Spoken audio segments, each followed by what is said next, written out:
Doutor Miguel, eu começava por pedir-lhe um retrato do setor, até um pouco à luz do que têm sido os mais recentes relatórios de estabilidade do Banco de Portugal, que apontam para um setor sólido, com rendibilidade, com liquidez, com capital. Mas a pergunta que lhe faço é se efetivamente é tudo boas notícias ou se há algumas nuvens no horizonte. Então, bom dia a todos, ou boa tarde a todos. Em primeiro lugar, queria naturalmente agradecer ao António Gil Machado, ao António Ramalho e ao Santos Ferreira o convite para estar aqui hoje convosco. Estas reuniões, estes eventos são muito mais importantes, a troca de impressões entre as pessoas, do que propriamente ouvirem alguém da banca a falar. Portanto, eu não punha tanta pressão em que as pessoas não falassem para me ouvirem, até porque não sei se tem assim tantas coisas interessantes. Respondendo à sua pergunta, Rita, o que é que eu gostaria de dizer? A banca portuguesa fez uma evolução muito forte nos últimos 10 a 15 anos em resultado de uma situação difícil. Ou seja, deparamos-nos com dificuldades que parte delas, não a totalidade, resultavam da própria fragilidade do país.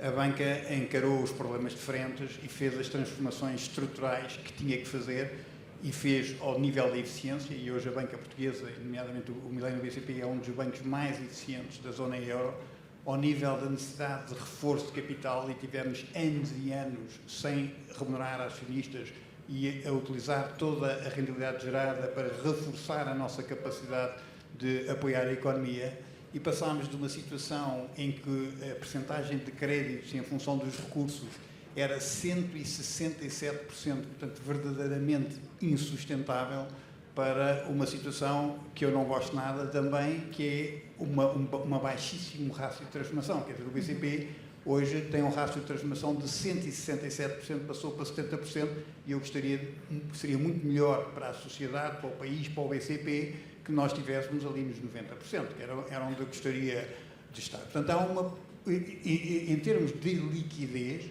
os ativos disponíveis que o BCP hoje tem, à data de hoje, para descontar no Banco Central Europeu, numa situação mais difícil, tem 30 mil milhões de euros. Portanto, temos uma posição invejável, quer de capital, quer de liquidez, quer de eficiência operativa. Portanto, o grande desafio agora é transformar toda esta capacidade ao serviço da economia.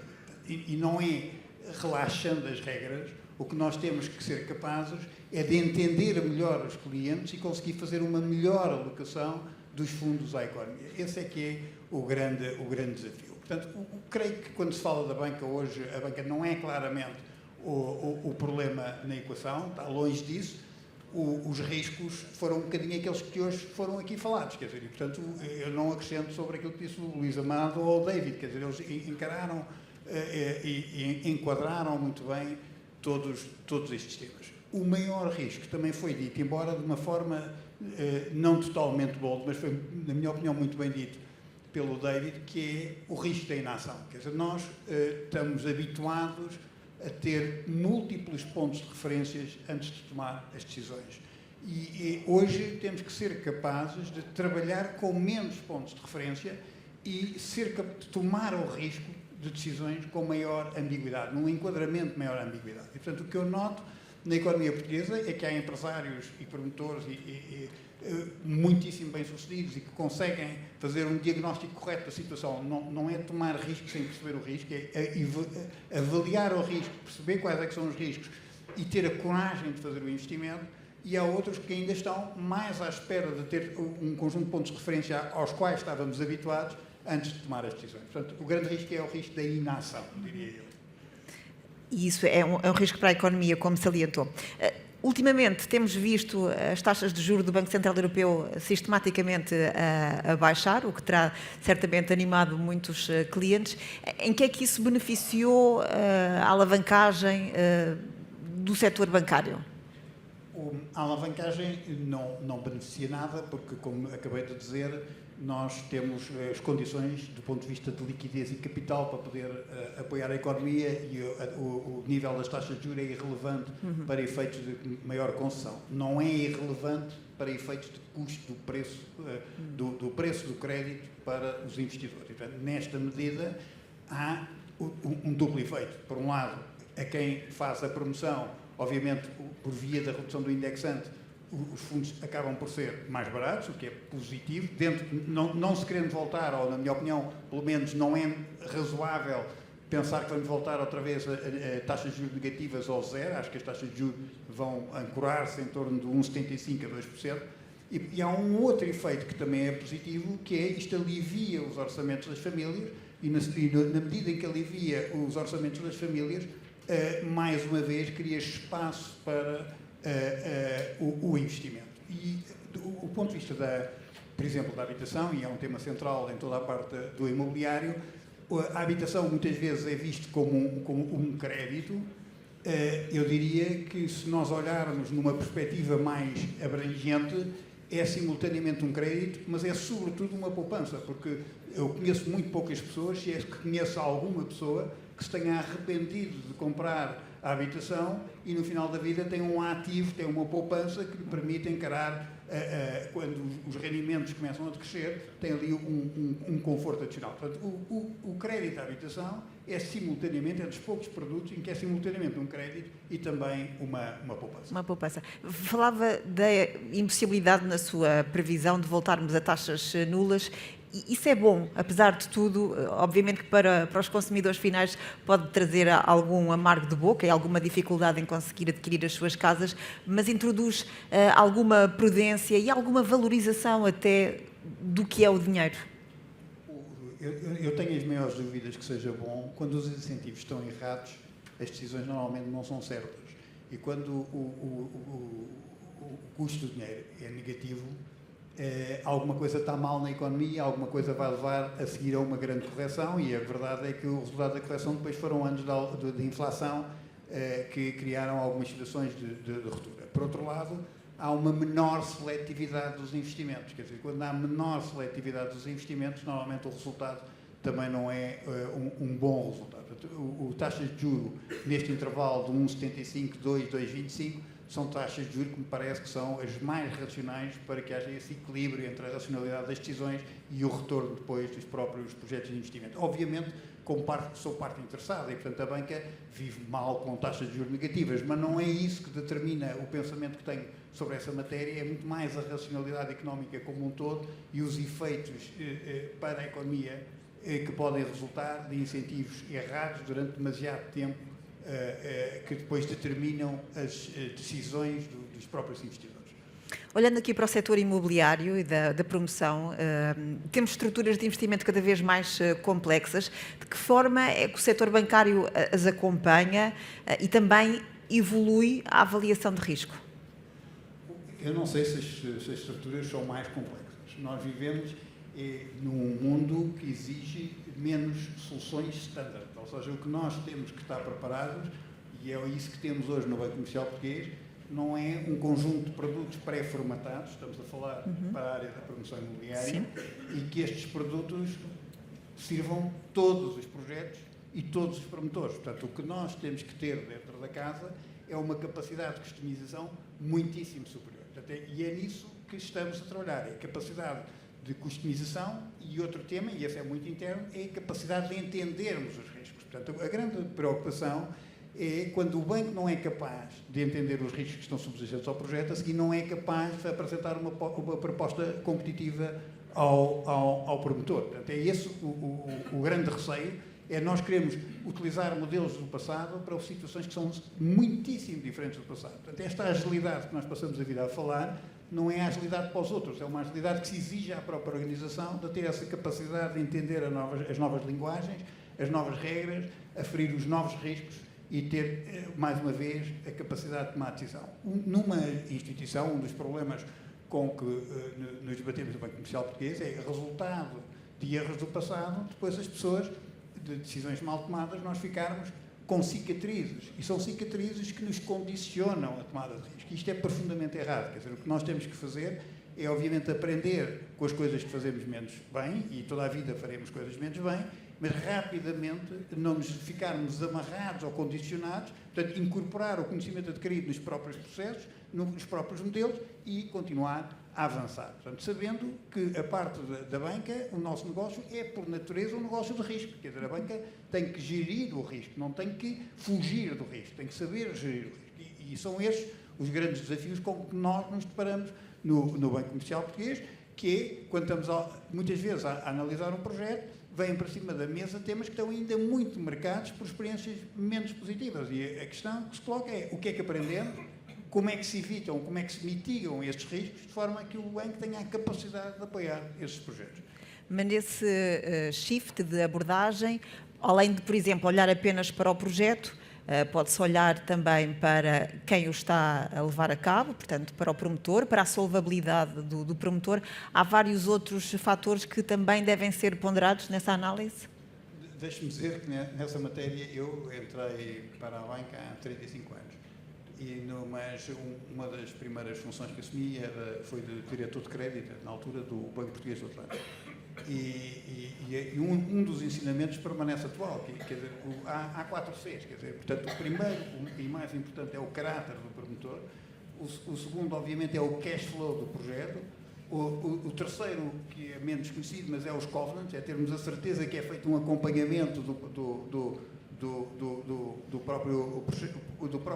próprio projeto, quer dizer, são matérias que são absolutamente essenciais, e o último, que é o que não falei, é o colateral, mas é o último de todos eles. Portanto, é muito importante, mas o colateral é particularmente importante se todos os outros correrem mal, quer dizer, portanto, é no sentido em que todos os outros falhem, é que o colateral vai ser necessário. Caso contrário, o colateral não terá essa relevância. Agora está tudo junto, está tudo ligado, e precisa de uma visão bastante detalhada sobre cada um destes seres. E sempre multidisciplinar.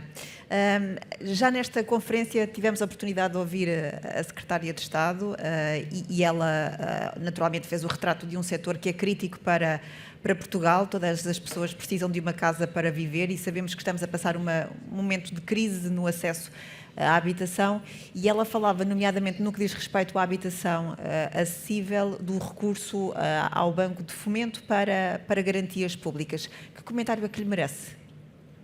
O problema da habitação é um problema complexo de resolver, portanto não há soluções simples, e é um problema que resulta de não ter sido feito o planeamento quando o planeamento deveria ter sido feito. E depois é sempre mais difícil emendar, é mais difícil reconstruir do que construir de base zero.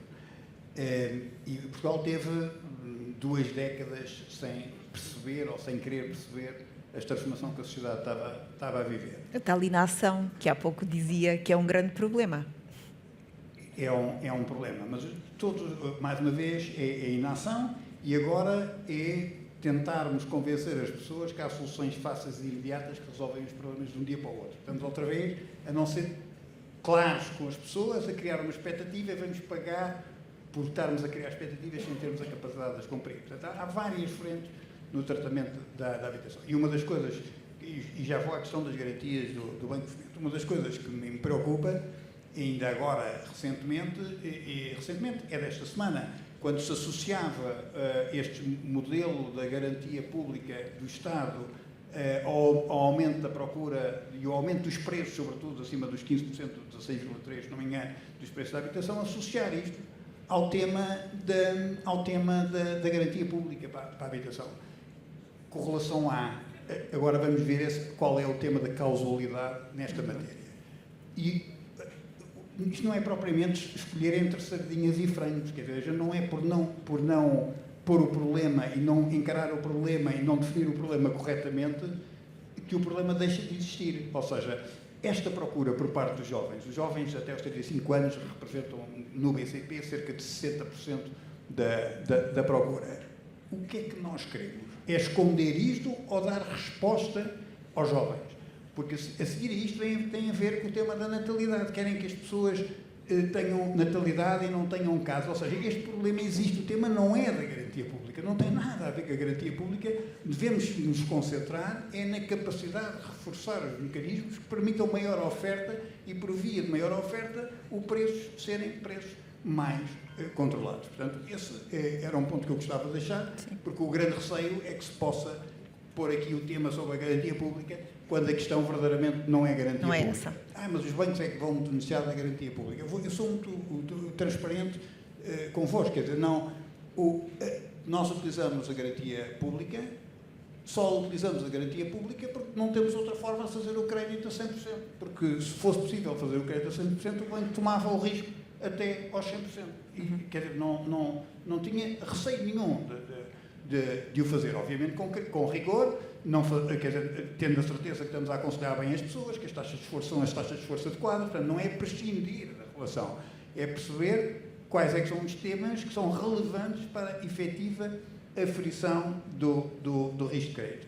Não tenho expectativa nenhuma de utilizar a garantia para recuperação de crédito. Ou seja, dentro de uns anos, nós vamos fazer o balanço e perceber o que é que os bancos utilizaram de garantia para a recuperação dos créditos. Aqui digo exatamente a mesma coisa que disse nas linhas do Covid, quando toda a gente dizia que era uma bomba relógio, e agora vão ver o que é que os bancos utilizaram para recuperar créditos que tinham por base as garantias do Covid. É residual.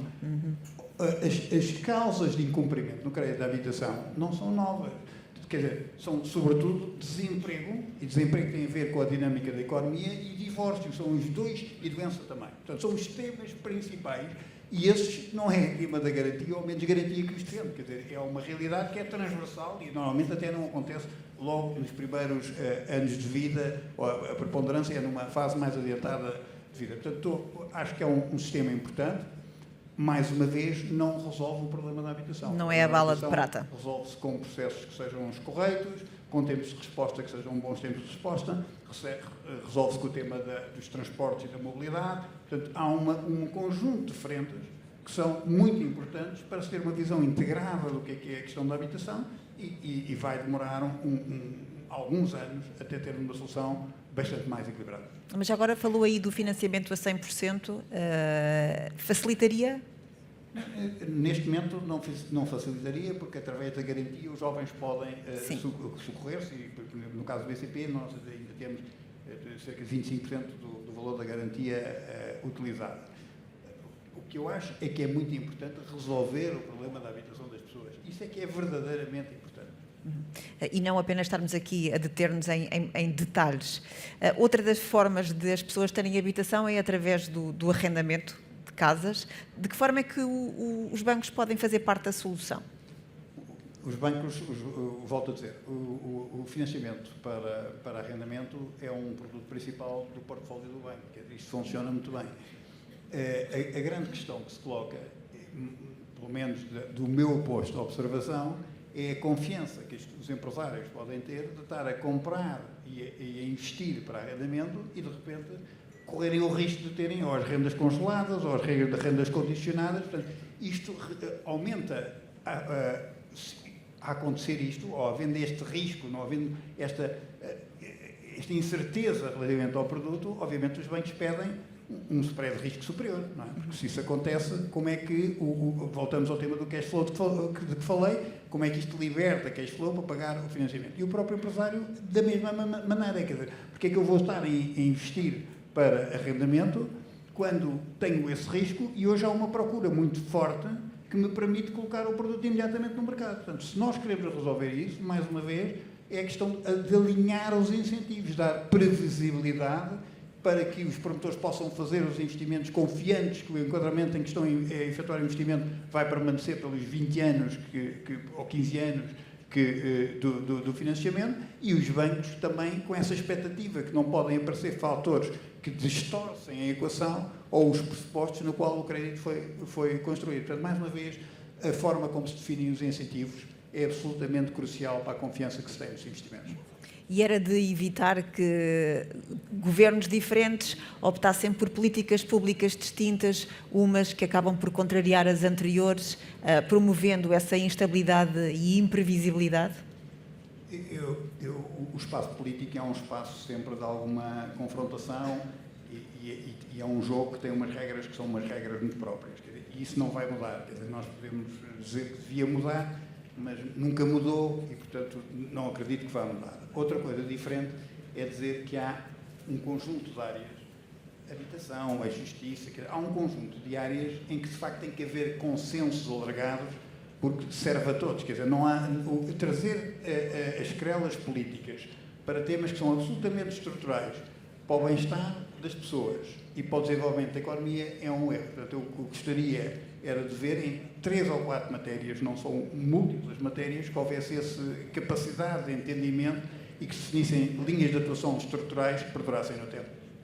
Gostava ainda de o ouvir sobre as fontes de financiamento alternativas e de que forma é que o setor bancário vai competindo com elas, desde os private equity da dívida ou plataformas de crowdfunding.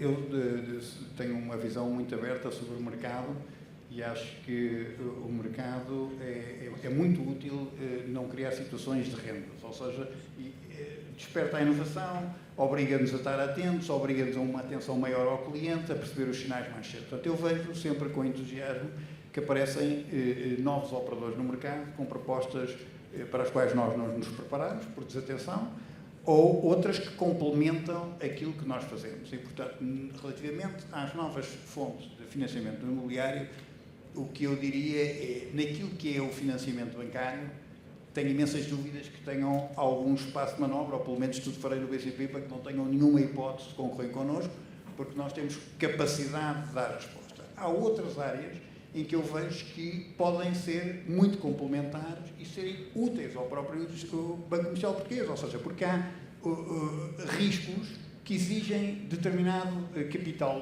capitais próprios, ou com um capital com natureza diferente bancária no momento inicial. Se nós estivermos a financiar um projeto onde haja um risco arqueológico elevado, o BCP, nós não sabemos avaliar isso. Quer dizer, nós sabemos avaliar o projeto a partir do momento, e tomamos risco com o promotor, aliás, nós tomamos mais risco do que os promotores, no sentido em que a proporção de capital que colocamos aos projetos é muito superior, sempre muito superior à que alocam os empresários, mas sabemos, a partir do momento em que temos uma análise do mercado, temos uma análise do projeto, e isto sabemos gerir. O risco de uma escavação arqueológica, por exemplo, de aparecer, é uma coisa que nós não sabemos fazer. Portanto, se houver uma estrutura de capitais que permita, em determinadas circunstâncias, durante um determinado período de tempo, haver o reforço dessa componente de capitais e que depois pode ser liberta a partir do momento em que entramos naquilo que os outros sabem fazer ou que nós sabemos fazer, eu acho que isso pode ser útil. Portanto, eu vejo sempre com entusiasmo e o que procuro nos nossos operadores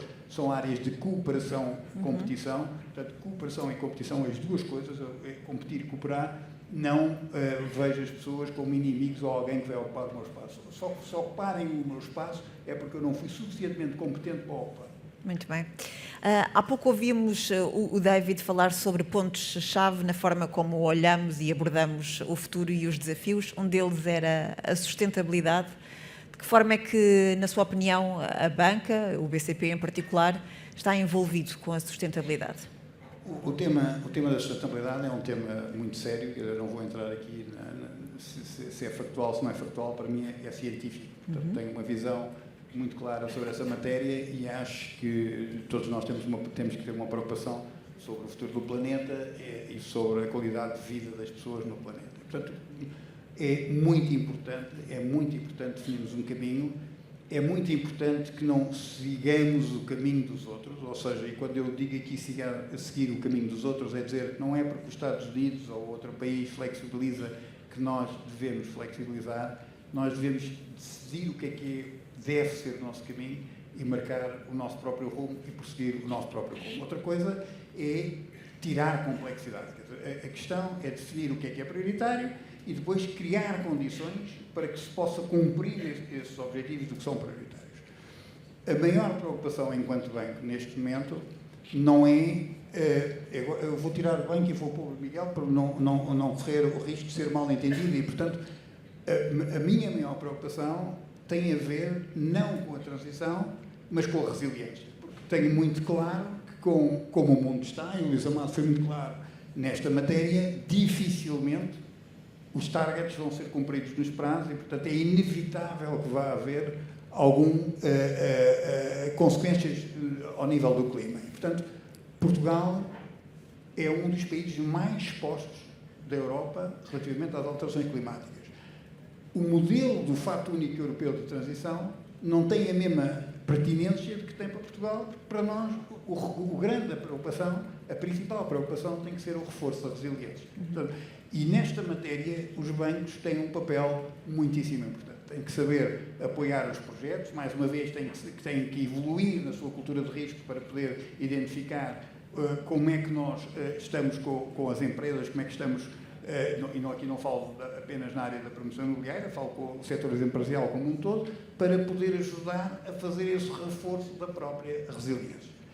Depois há um discurso político e há um discurso regulatório, quer dizer, e estes discursos não estão totalmente alinhados, quer dizer, há uma quase que endosso ao sistema financeiro para ser o polícia de serviço nesta matéria, portanto, para ser o front-end das exigências perante os clientes, quando, teoricamente, mais uma vez, se as coisas estão todas alinhadas, é muito mais fácil para todos, porque todos conhecem as regras, todos estão motivados e empenhados em seguir um determinado objetivo. O BCP vai fazer o seu papel, portanto, nós acreditamos que é um tema muito importante, nós acreditamos que temos um papel que começa pelo aconselhamento, começa pela nossa própria educação, é entender e não irmos atrás apenas daquilo que se ouve, e perceber como é que nós podemos ajudar os clientes a fazer essa transição. E vamos fazê-lo. Já que fala da questão da regulação, em termos comunitários, um dos topic trends, ou trend topics, é a taxonomia europeia. Daquilo que vai vendo, ela já está efetivamente na agenda ou é uma situação que se coloca mais daqui para a frente? Eu acho que já está na agenda e acho que há uma sensibilidade global para o tema e, portanto, que não tem volta a dar. Quer dizer, porque isto é um caminho que está definido. A grande questão, neste momento, é quando se está à procura de algo, a tendência é tocar todos os sons, a tirar a todos os targets e, portanto, há demasiada complexidade. Não há uma clara definição do que é que são as 3, 4, 5 temas que são absolutamente essenciais e que estes 5 temas, como já disse, não têm que ser exatamente iguais para todas as geografias, porque os riscos são diferentes para as geografias no fundo, orientar ou criar um enquadramento para que cada um siga um caminho que é mais útil para o total. E das ideias às ações, até que ponto seria viável, por exemplo, premiar um empreendimento que tivesse certificação ambiental? Ou seja, o incentivo positivo. Nós estamos sempre à procura do incentivo positivo, que é o que eu gosto mais. Infelizmente, os incentivos não funcionam todos da mesma maneira no tempo. Neste momento, pela razão que eu lhe disse ao princípio, ou seja, quando a banca toda tem um excesso de liquidez muito grande, é muito difícil ainda vir mais abaixo no preço, porque já estamos todos à procura de oportunidades.